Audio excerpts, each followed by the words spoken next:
Hello everyone, welcome back on my YouTube channel. आज हम discuss करने वाले हैं balance of payment in international trade. ठीक है, ये स्टूडेंट्स की रिक्वायरमेंट है कि सर प्लीज़ हमें बैलेंस ऑफ पेमेंट का कॉन्सेप्ट क्लियर कर दीजिए दोबारा से। कुछ उनके टॉपिक्स थे, कुछ उनके डाउट्स थे जो इसमें क्लियर नहीं हो पाए पहले प्रीवियस लेक्चर में। तो अगेन उनकी रिक्वायरमेंट आई है कि सर प्लीज़ इस टॉपिक पर लेक्चर डिलीवर करो। तो उनके लिए मैं ये टॉपिक लेके आया हूँ, ये लेक्चर डिलीवर कर रहा हूँ। ठीक है, चलिए स्टार्ट करते हैं। अब बैलेंस ऑफ पेमेंट पढ़ने से पहले थोड़ा हम स्टार्टिंग से डिस्कस कर लेते हैं balance international trade, export import और बैलेंस ऑफ ट्रेड के बारे में। ठीक है, तो हम बात कर रहे हैं किसकी? International trade. International trade, buying and selling of goods and services outside the boundaries of country. You are producing goods in your home country and selling to other country, that is international trade. International trade is also known as foreign trade. ठीक है, उसको हम foreign trade कर भी कहते हैं। जैसे आप क्या कर रहे हो, गुड्स को प्रोड्यूस कर रहे हो अपनी होम कंट्री में और दूसरी कंट्री में उसको बेच रहे हो, तो वो क्या है? इंटरनेशनल ट्रेड है, या कि फॉरेन ट्रेड भी बोलते हैं उसको।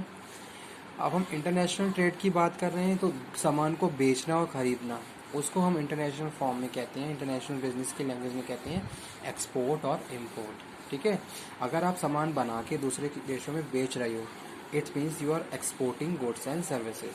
अगर आप दूसरे देशों से खरीद रहे हो, that is you are importing goods and services to another country. ठीक है, पहली चीज़ ये। दूसरा, अगर हम बात कर रहे हैं इंटरनेशनल बिजनेस की, तो बैलेंस ऑफ ट्रेड भी प्रॉपर होना चाहिए, जो हमारी इकोनॉमिक पे एक पॉजिटिव रोल प्ले करता है। ठीक है, बैलेंस ऑफ ट्रेड में हम बात कर रहे हैं, बैलेंस ऑफ ट्रेड के दो फैक्टर्स हैं, एक्सपोर्ट और इम्पोर्ट, जो कि बैलेंस होनी चाहिए। ठीक है, दोनों में प्रॉपर बैलेंस होना चाहिए, जो हमारी इकोनॉमी पे क्या है, एक पॉजिटिव इफेक्ट डालता है। ठीक है, तो वो यहाँ पे हम बात कर रहे हैं। तो बैलेंस ऑफ ट्रेड, एक्सपोर्ट आपका प्रॉपर होना चाहिए, रैदर देन आप कितना भी इंपोर्ट कर रहे हो। ठीक है, यानी कि आपका जो एक्सपोर्ट रेशियो है वो इंपोर्ट से ज़्यादा होना चाहिए, या फिर दोनों में प्रॉपर बैलेंस होना चाहिए। ठीक है, अब आगे इसी को कंटिन्यू करते हुए, जब हमने बैलेंस ऑफ ट्रेड की बात कर ली, अब क्या है balance of payment. Balance of payment में हम बात कर रहे हैं किसकी? The balance of payment is method of country use to monitor all monetary transaction of the country. ठीक है, अगर हम गुड्स एंड सर्विसेज की को प्रोड्यूस करके भेज रहे हैं, तो जो भी मॉनेटरी ट्रांजेक्शन है, that is consider in the form of balance of payment. यानी कि दो कंट्री आपस में गुड्स को एक्सचेंज कर रही हैं, तो जो पेमेंट है, जैसे सपोज दोनों कंट्री की अलग अलग करेंसी है, इंडिया की करेंसी अलग है, यूएसए की अलग है, दोनों की वैल्यू अलग अलग है, वैल्यू में फ्लक्चुएशन भी होते रहते हैं। अब उस केस में किस तरीके से बैलेंस ऑफ पेमेंट होना चाहिए, दैट इज़ वेरी क्रूशियल और important part of international business. ठीक है, तो वो यहाँ पे हम बात कर रहे हैं। Balance of payment is calculated quarter and how every calendar year. All trade conducted by the both of private and public sector are accounted for balance of payment to determine how much money is going out of country. If a country has received money, this is known as credit. If a country has paid for given money, that transaction it is accounted for debit. ठीक है, अगर आप export कर रहे हो, अगर आप import कर रहे हो, तो आपकी करेंसी क्या होगी, इधर से उधर होगी, एक देश से दूसरे देशों में। ठीक है, अब वो यहाँ पे हम बात कर रहे हैं बैलेंस ऑफ पेमेंट की, कि क्या वैल्यू है, क्या प्रॉपर गुड का कितना अमाउंट है, उसको किस तरीके से आप बैलेंस करोगे, that is known as balance of payment. ठीक है, और जो भी मॉनेटरी ट्रांजैक्शन है वो क्या है, बैलेंस ऑफ पेमेंट का ही पार्ट है, जो कंट्री के द्वारा प्रॉपरली कंसीडर किए जाते हैं।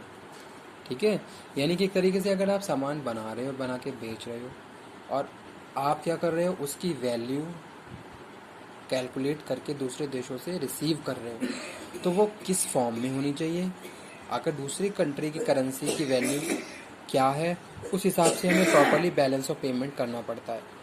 ठीक है, जो आप जैसे आप समझ ही रहे होगे कि रुपीज़ की वैल्यू अगर अलग है, डॉलर की वैल्यू अलग है, तो किस तरीके से बैलेंस ऑफ पेमेंट होगा, तो वो यहाँ पे हम बात कर रहे हैं।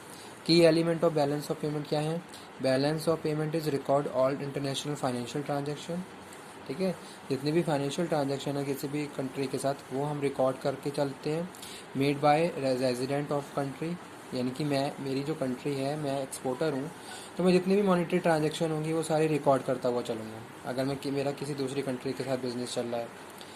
There are three main category of current account, capital account और फाइनेंशियल अकाउंट। तो ये तीनों अकाउंट मुझे प्रॉपरली मेंटेन करके चलने पड़ेंगे, जहाँ मैं करंट अकाउंट की बात कर रहा हूँ, या फिर कैपिटल अकाउंट की बात कर रहा हूँ, या फाइनेंशियल अकाउंट की बात कर रहा हूँ। ठीक है, तीनों अकाउंट ही प्रॉपरली मैं कंसीडर करूँगा, तीनों ही अकाउंट को प्रॉपरली मेंटेन करूँगा, तब जाके मैं प्रॉपरली जो फाइनेंशियल ट्रांजैक्शन है उसको प्रॉपरली प्रोसीड कर सकता हूँ। ठीक है, साथ के साथ कैलकुलेशन प्रॉपरली होनी चाहिए कितना आपने माल भेजा, उसके हिसाब से कितना आपने रिसीव करा, आपकी करेंसी की वैल्यू के हिसाब से प्रॉपर बैलेंस है या नहीं है, वो सारी चीज़ें बात कर रहे हैं। करंट अकाउंट में कितना होना चाहिए, कैपिटल अकाउंट में कितना होना चाहिए, फाइनेंशियल अकाउंट में। Current account should be balance versus combined capital and financial account. ठीक है, यानी एक तरीके से हम बात करें, current account is equal to capital account plus financial account, all the both of things must be balance. ठीक है, balance of payments the really. ठीक है, तो वो यहाँ पे हम कंसीडर कर रहे हैं। पहली चीज़ क्या, all monetary transaction, that is जितनी भी ट्रांजैक्शन आपने करी हैं। दूसरी चीज़ क्या, तीनों ही अकाउंट आपके मेंटेन होने चाहिए, और there must be balance in current account is equal to financial और कैपिटल अकाउंट। ठीक है, तो जो बैलेंस ऑफ पेमेंट का ये कॉन्सेप्ट है, क्या है, इंटरनेशनल बिजनेस से रिलेटेड है, जो आपको पता ही है। Balance of payment is the method of country use to monitor all international monetary transaction.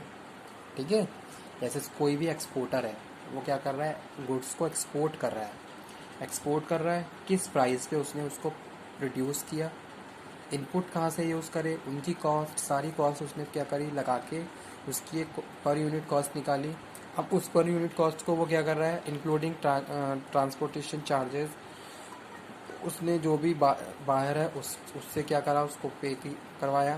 ठीक है, तब जाके फिर क्या होगा, फाइनेंशियल जितनी भी ट्रांजैक्शन है कंप्लीट हुई, और उसके बाद आप क्या कर रहे हो, मनी रिसीव कर रहे हो बायर से, यानी कि जो भी आपकी पेमेंट है वो आप रिसीव कर रहे हो, वो पेमेंट बैलेंस होनी चाहिए अकॉर्डिंग टू योर करेंसी की वैल्यू, आपकी जो भी करेंसी की वैल्यू हो उसके हिसाब से।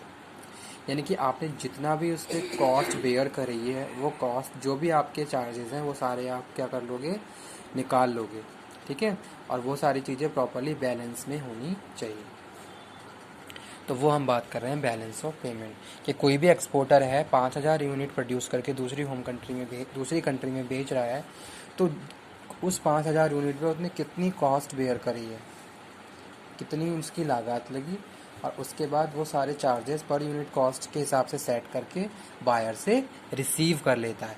ठीक है, तो वो यहाँ पे हम बात कर रहे हैं बैलेंस ऑफ पेमेंट में।